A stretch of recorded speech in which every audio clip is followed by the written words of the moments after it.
Welcome to the Women's Money Wisdom Podcast. I'm Melissa Joy, a certified financial planner and the founder of Pearl Planning. My goal is to help you streamline and organize your finances, navigate big money decisions with confidence, and be strategic in order to grow your wealth. As a woman, you work hard for your money, and I'm here to help you make the most of it.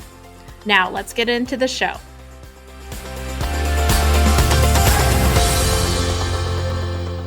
Welcome back to the Women's Money Wisdom Podcast.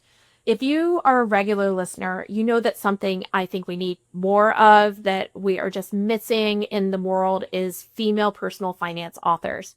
So I'm thrilled to bring another outstanding author who has a new book coming out. Shannon Ryan is a certified financial planner, and she just published Your Money Has Feelings. Shannon, can you hold up that picture of the book? It is so cute.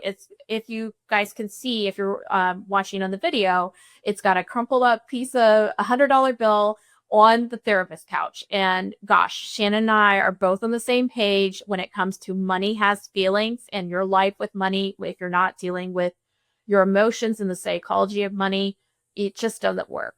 Shannon, welcome to the podcast. Thank you for having me, Melissa. I'm excited to be here. Oh my gosh, congratulations on your book. This is an amazing accomplishment, and I know you are being published this at the holiday season. You're going to be able to find the book in the airport as you're running off to catch your flight. Congratulations. Tell me why you needed this book to be out in the world. Thank you, Melissa. You know, you and I have had a lot of very similar journeys as wealth advisors. And when you have the privilege of sitting across from real people every day, I always say, we don't just report on this, we actually live it day in and day out with people. And learn it. And when you live day in and day out, it's very hard not to start to see things that other people don't see. When I was first in the business, I really thought it was all about the numbers, that financial planning was about math. And it isn't just about math. It is much more about emotion. There's a deep personal side. Many people carry what I call financial scar tissue. And really what that is we have experiences with money in our life that creates wounds. Sometimes we don't even remember that our parents fought about money, or our first marriage held power over us with money, but our body remembers, and then we react to money in negative ways. And so often when we're sitting across from people in our offices, and I know you know this, Melissa, people will say, I can't do that, I shouldn't do that. And I started to wonder, where is all the I can't and shoulds coming from? And I started to realize it was this residual pain around money that created huge gaps in traditional financial planning. Meaning, we do traditional planning, we can run the numbers, but there was another gap, and it was people's feelings about money. That gap is so big. I'll tell you my own money trauma, or just, what makes me different is we had a comfortable family growing up, but then my parents split up and my dad was still comfortable and my mom wasn't. So I got to learn both what it's like to be safe, but also kind of scarcity. And that made a huge difference in terms of the way I see the world. Certain things are more vulnerability in terms of my own kind of money behavior. And I see that time and again with clients. But I share it because just because we're financial planners doesn't mean we don't have this going on. Melissa, I can't wait for you to read my preface of the book. We share that in common. We hadn't talked about this yet. I literally watched my father use money as power with my mom through a divorce and through multiple divorces, to the point where I have worked my whole life because I never wanted to lose the ability to earn my own income and not have choice and power around money. And it was something I had to come to terms with as well. But it's a very raw opening to the book, and it has to do with that childhood experience and what I witnessed, even though my father was somebody I loved more than words to the day he died. Like, I admire him. And he did.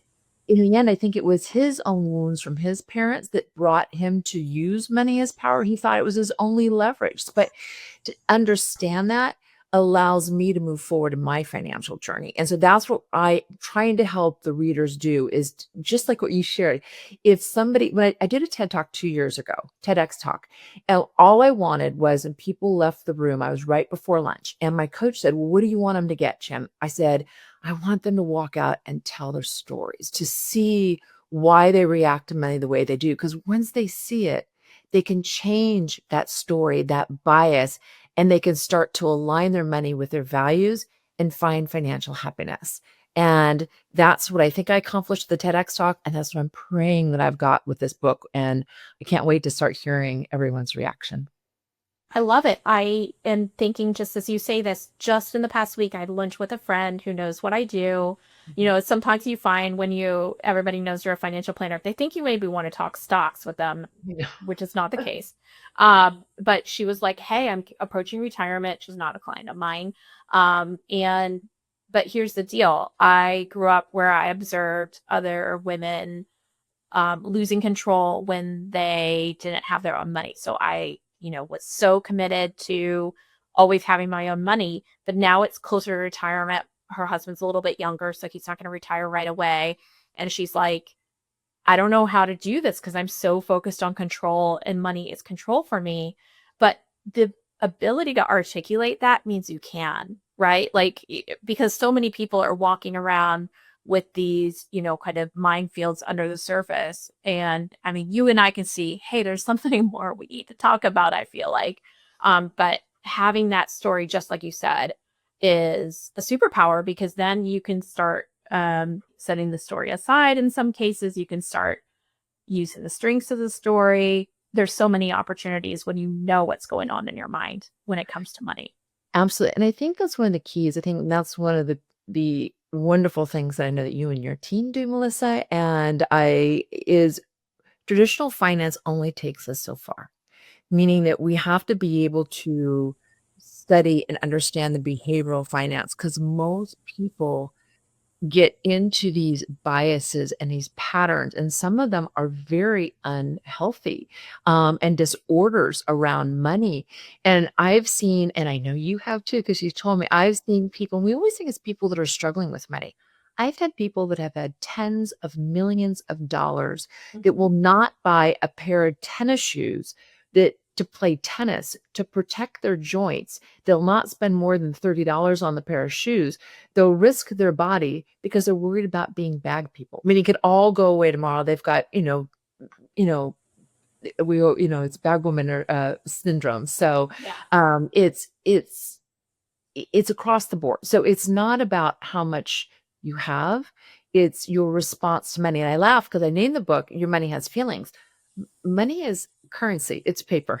It doesn't feel, but we feel. We Right. feel about money, and our response to money dictates our lifelong experience with money, and that's powerful. So powerful. I think, we all know those studies that say money can't buy happiness, but you can arrange your resources to help embrace and support your happiness. That kind of scarcity mentality that results in people with a lot of wealth still living in a place where it's difficult to make even the small purchasing decisions. That is where work with a professional, whether it's a financial therapist, which is out there, or in work with a um, informed financial planner who integrates the wealth management with the realities of humanity when it comes to money, can be such a game changer. I give an example of a wealthy client that I work with who recently said, if you send me $1,000 a month more than the very modest amount that she uses to kind of supplement lifestyle, that would be great. We were talking about, she's like, yeah, I'm going to sign up for that Pilates class. And also, I'm seeing a therapist that's really great, but it's out of pocket. And I was like, are you sure we shouldn't do maybe 2,000 so you don't like kind of only do the 6 weeks of Pilates, but sign up for longer and stuff like that? It's like, oh yeah, that'll work too. But that permission to spend sometimes is what you need. Isn't that amazing? I find that I'm working more to give people permission to enjoy their resources than I'm saying, well, We've got to be careful. So it's an interesting dynamic day to day in our offices. And as you said, so often we say money can't buy happiness. However, you need a certain amount of money to have your basic needs met. And so Absolutely. having some money is important. So but we have to be aware that that happiness doesn't come from money itself. It comes from the alignment of that money. A lot of people in the world don't have choice around the money. And you and I understand that there are some very impoverished places in the world, but and they don't even have daily choice because their basic living needs aren't taken care of. But many of us do have those taken care of, and we do have choice. But until we really understand the choices that we want to make, we allow ourselves to decide what we really want financially without anyone else weighing in, whether it be, TikTok telling us that we need something or our family telling us we need something, but really our own desires. And then when we align our money with those desires and we allow ourselves that extra 1,000 or 2,000 a month to do the things that make us happy, that's when the magic happens. That's when financial stories change. And it doesn't happen overnight, but once we identify our stories, it does start to happen. Especially if you've got a good coach alongside you, it can really that permission is huge. Absolutely. Permissions, getting away from the shoulds. I should have made better choices. We talk a lot. I find there's a common theme of like, hey, you deserve to spend more. We often work with people who have really been successful financially. What about for people on the flip side where, it's just always been a issue where kind of over focus on the short term or you can't stop spending? What do kind of recommend, or what are their money stories? Sometimes they're the same money story. They just kind of I agree. present themselves in Yeah, a different way. I think spending is like any other overspending is like any other soothing activity that we can do. We can over exercise, we can overeat, we can over drink. There's a lot of things that we do as human beings to create um to create some comfort for ourselves if we have stress or we have pain around an experience, or we think, well, they can do it and I work hard, I need to do it. And what I find, and I'm sure you do as well, when we really work with somebody and identify what they really want, there may be some hard choices. They may really want to travel, but they've purchased a house, they've overspent on a house, or they're overspending in other areas. So it's not that they don't have the money to do the things they want, say for retirement and everything else, but they're making short term decisions that aren't in line with that. So they're giving away. They say, well, I can't do that. I don't have the resources. I don't have it.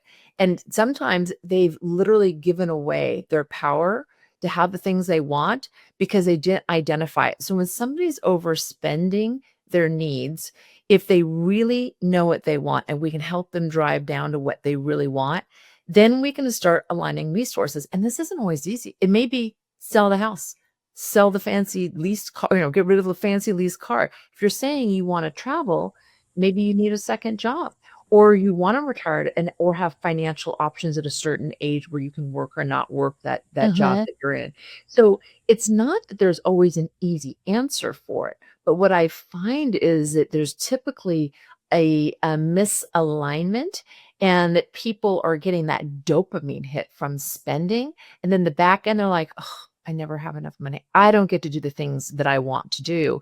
And yet the money flowed through their hands, they could have. And that's where you help people look at that from a different perspective. You can change course on it. Yeah, I'm left thinking with something that's been resonating with me recently. Um, in many cases with uh mid-career people who, they're like, if you told me today or 10 years ago that I would have the income that I have and the wealth that I have, I would think all my problems would be solved. And yet there's also rising, kind of lifestyle, not in a judgy way. Like kids are expensive when they're teenagers or young adults. You want the best for everything and everyone. Sometimes you are last on the list to be invested in or taken care of. And but there's sometimes can be very inflexible thinking. I want the best for my kids. We need to go to the best college. We're never, this is the house we have to have.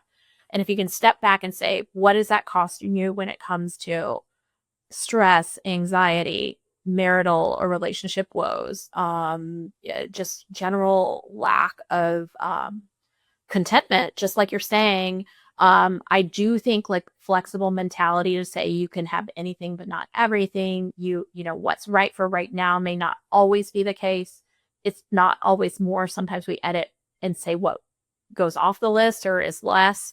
That is something that's really been just thematically on my mind recently. It, Melissa, exactly. That is, I mean, it's so on point. I was speaking to a group of women, and I had somebody from the audience at the end of the talk raise their hand and said, I understand what you're saying. We were talking about just what you and I were talking about. We were talking about how to align your resources with your money. And she said, but my deepest desire is to pay for my son's education. And I just can't. I don't have the money. And I said, I talk to you after? Can you come back to the green room? Can we talk afterwards rather than doing this in front of the whole group? So she comes back after. I was speaking in an area, fairly affluent area. She comes back afterwards and she said, I'm telling you, you're saying that we can align our money. This is what I want more than anything. I don't have the money. So I started asking a couple questions, and I quickly got to the fact that she does live in a fairly affluent area. Her husband had died early. She was widowed. But she owned her house outright. And she's very proud to say that she just paid her home off.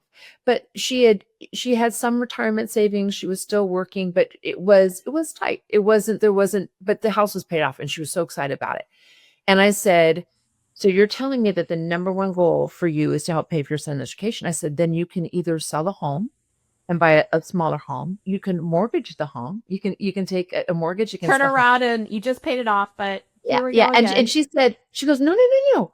I would never do any of that. I it's too much of a risk. I want the house paid off. I feel so and I said, so your number one desire is you've already got it. You got it. You paid your house off.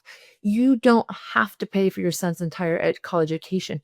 He can work. You can help. You can work with him to get loans and grants and other things. You can help in so many ways, but you are making yourself miserable by telling yourself that your number one goal is to pay for your son's education. Your number one goal was to have the security of a paid off home. And now you do. And your son is never going to have to take care of you because you have a home to live in. So let's find other ways to help your son with education. And it was just to watch her body language. And I was pushing on her, like, that's not your number one goal. It was almost like her body just relaxed and said, you're right. There's a lot of ways I can help them. And she said, I just feel like our community says you've got to pay for your kids' education. And I said, no, that's a choice, and not at the risk of your financial security.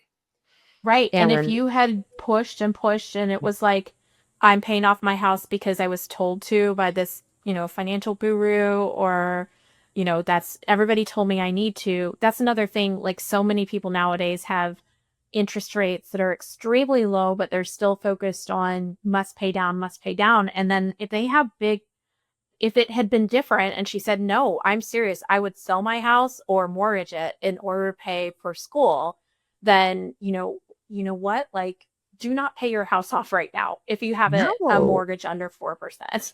So all of these, though, are nuanced, right? You can't just go and watch a TikTok reel or an Instagram reel or a Facebook video and assess your priorities, because there's so much. The way we talk about money as a society nowadays is all in 30-second clips. We still haven't learned to have those foundational personal financial literacy skills, and it's being kind of made up for by a bunch of like people living in showing their fancy cars and big houses on their social media that you don't see under whether there's $1,000 in the bank account and it's month to month for everything else. And I think that's because, and one of the things that I say often is that money is primal, meaning that money is so emotional because it's how we survive. It's how we eat and we clothe ourselves and we house ourselves. It's primal. And yet we live in a society that if I said to you, hey, Melissa, so and so is really successful, the first thing you think of is they're financially successful. Most of us don't think, oh, they have a successful marriage. They've successfully raised their children. They've been successful in their volunteer activities in their community. No, you think when you say that, you think they're wealthy from a financial standpoint. And what happens is we as human beings want to be accepted and admired by society. So we believe money is how society judges us. It is our worth. And so there's such a emphasis on it personally. And it's why we do things and create behaviors and habits that aren't healthy for us. And it's natural because it's that primal drive inside of us to be admired. But so often, and you and I sit in a very blessed position because we get to see behind the black curtain. We Right. understand because there's a lot of money, doesn't mean that life, when examined, is one that we would call successful. And so we give all this credit for monetary success without examining the quality of their life. And I believe, and I know that you do too, is that alignment of your money increases the quality of the values and how you're living your life when you align it with what's truly most important to you. But you got to figure that out first, and not what TikTok or somebody else, or even your family tells you is important. What do you want? And that's what, with the right financial planner, you get is, hey, I need to work with someone I'm comfortable saying, I feel so insecure about this, or you say I'm doing okay. I don't feel like it. Um, because a lot of our profession is built on intimidation. Like, hey, we're really powerful. Thus, you should trust us with your millions of dollars of accounts. And so that kind of professional financial work style is not a great fit to come in and say, I know you tell me I have enough to retire, but it just doesn't feel like that to me. And if you can't express your vulnerabilities, your insecurities, then you can't address them. And your financial professional should be adapting and assisting in your true sense of how you're feeling. And so, like, just like we want to be admired, what does that feedback if you don't feel like you're doing it admirable, making admirable choices, that results in insecurity, that results in lower self-worth when it comes to money, which is such a big deal in America. No, it's huge. And I think what happens, and it's very interesting because I shared with you before we started, I had an opportunity to lead advisors. I'm an adjunct professor for CFP. And Which is amazing. You teach the CFP. That's you're so so sweet. cool. Here's what I've learned. I've learned that unless you're professional, can take complicated things and make it very straightforward and simple. In fact, I was complimenting, if you haven't listened to Melissa's podcast on her retirement, it was fantastic. And what I was complimenting was the fact she's able to take a very complex topic and make it very straightforward and understandable. And that doesn't make Melissa simple. That makes her very bright because it's much easier. And we find it too often in our industry, sadly, Mm-hmm. where if somebody really doesn't know, meaning if you're a financial advisor saying you can retire because I said so, and you're feeling, I told you can retire, and Yeah. they start to Just shame you. trust me. Just trust me. Yeah. Go find somebody that will listen to you and that can take complex down to very simple and straightforward. And if you don't understand it the way that I'm explaining it to you, ask me to explain it to you again and ask me to explain it to you in a different way. And your financial advisor should make you feel comfortable enough and safe enough that if they have to say the same thing three times till your brain, we all hear things differently through different filters. And your life filter is different than my life filter. So whoever you're working with should be patient because until you have that type of trusted relationship, it's going to be hard to get to that really joyful level of interaction with your money. It is so true. And I will tell you, one of the things I say, I'm sure you do too, Shannon, when I'm going over, this isn't like, oh, could you retire in 10 years? But like, okay, we're a year or two out, or maybe it's 3 months out and retirement is getting ready, is like, hey, you may need me to have a whole nother meeting with you on the exact same topic because this is such a big deal to you. Retirement planning done right isn't just like, yeah, you got enough, like just trust me. It's more complicated than that. Where is the money going to come from for next year? And where is the money going to come from for the year after that?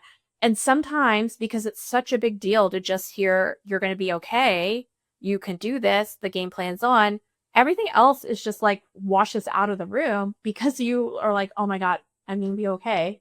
Or I'm not, but I need to do this. And that you like all the details fall apart. And that is psychology, right? Like, and so, just starting off like, hey, it's normal if we go over this 3 times. I'm going to spend a long time today and a little bit more next time over the same thing. And it's such a psychological transition that most people don't talk about. You actually addressed it in your podcast, that it's one of those things I believe is probably one of the biggest psychological transitions to walk away. We know we walk away from our jobs and we go into retirement. If it's a year or two, especially in the technology age we're in, we fall behind. We won't be able to walk back in and earn at the same level. And it is terrifying. Even if you know you have enough and even if you're talking to an advisor that you trust and you're ready to go, the first 6 months, the first year of retirement, when you go from, it's psychologically, it's difficult to go from having your income coming in to now living off assets that you told your brain can't touch, you can't touch. That's for retirement. And now you've got an income. Difficult. It is so difficult. So you need a partner, a coach that doesn't just understand. By the way, I'm sorry. We're licensed portfolio managers. I manage at the discretion. I think you do as well. That is not the hard part of what I do. The hard part of what I do is not asset allocation. I got to tell you, not hard. It's human response to money is what's hard. And so you better be with somebody who really knows you, because when it gets rocky, and it will, through retirement, through ups and downs of markets, the key is going to be that psychological response to your money. Money has feelings. Absolutely. And having someone who has gone through it before, Shannon, you and I haven't retired. We've just guided people in the journey. Fortunately, I see it as an advantage over decades. Yeah. So then you can say, I know the 5 years before and 5 years after retirement are likely, they're the pivot points that are the hardest to nail. Different issues come up earlier, later. It's always helpful to simplify wherever you can, because then you have more space and time to really dig in to whatever complexity presents itself in your life. Sometimes it's recurring, sometimes it's just incidental and it's happening at a certain point in time. But unless you can make that space, then you're certainly prone to reactive, overreactive, kind of actions. Which could kill a retirement plan. And there's no guarantees. You retire, the year you decide to retire could be the beginning of 22 or of '08. Like when we have good down markets, and to retire and then watch portfolios go down, you better have a partner that can get you through that, because you may make a mistake that would permanently hurt a long-term retirement. So the psychological aspects of things isn't soft. And I remember when I was first in the business, I remember thinking, oh, everybody really wants me to talk about returns. And it was the late 90s and it was stock and all that stuff. And that's where it's at. I'm like, that's not where it's at. It's our emotional response to money that can blow up a retirement plan if you don't have the right partner. And it sounds serious, because I think it is serious. I've watched people do it over the years. So I think the recommendations and the guidance that you and your team give, Melissa, and I hope I give as well, in is your book, so though, important. there's so many more people that can get access to these words of wisdom. What chapter is your favorite chapter in the book? Okay.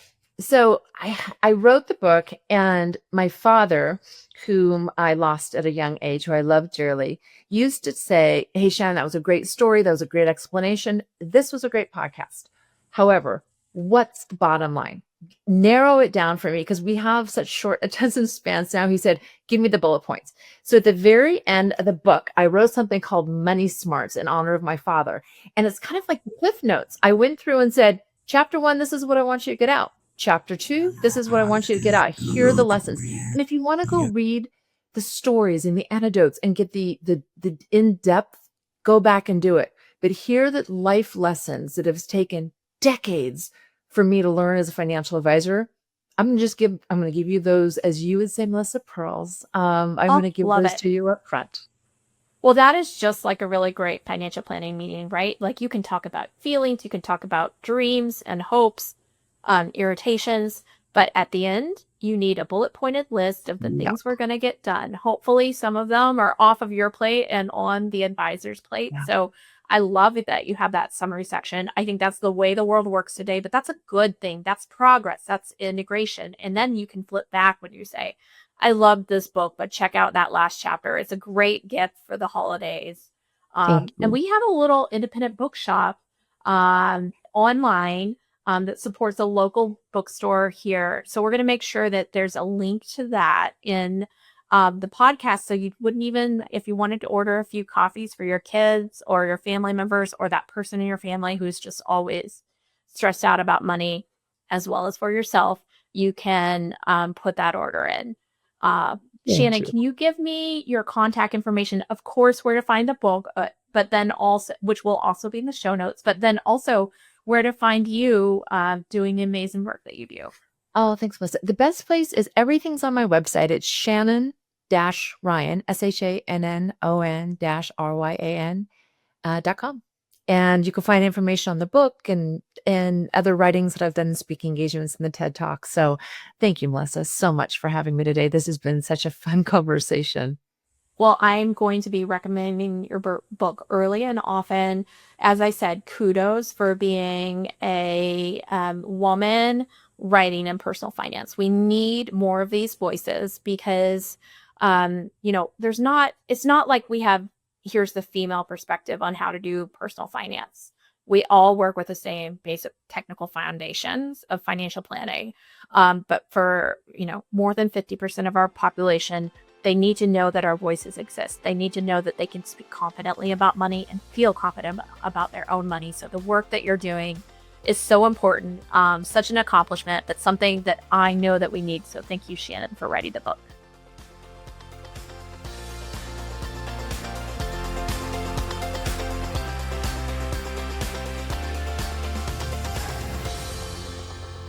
Thank you for listening to the Women's Money Wisdom podcast. If you found value in this episode, the best way that you can support the podcast is to forward an episode to a friend or leave a review. Go to proplan.com and the podcast link to get all the resources and links mentioned. This presentation by Pearl Planning is intended for general information purposes only. No portion of this presentation serves as a receipt of or a substitute for personal investment advice from Pearl Planning or any other investment professional of your choosing. Copies of Pearl Planning's current written disclosure brochure and Form CRS discussing our advisory services and fees are available upon request or on our website platform at pearlplan.com. The information that we share is meant to educate and inspire, not serve as personalized financial advice. Everyone's situation is unique, so be sure to consult with your own financial professional for guidance that fits your life. And just so you know, the opinions shared in this podcast are Melissa's own and those of her guests. They don't necessarily represent any organizations with which Melissa is affiliated. For more important disclosures, please go to our webpage at pearlplan.com.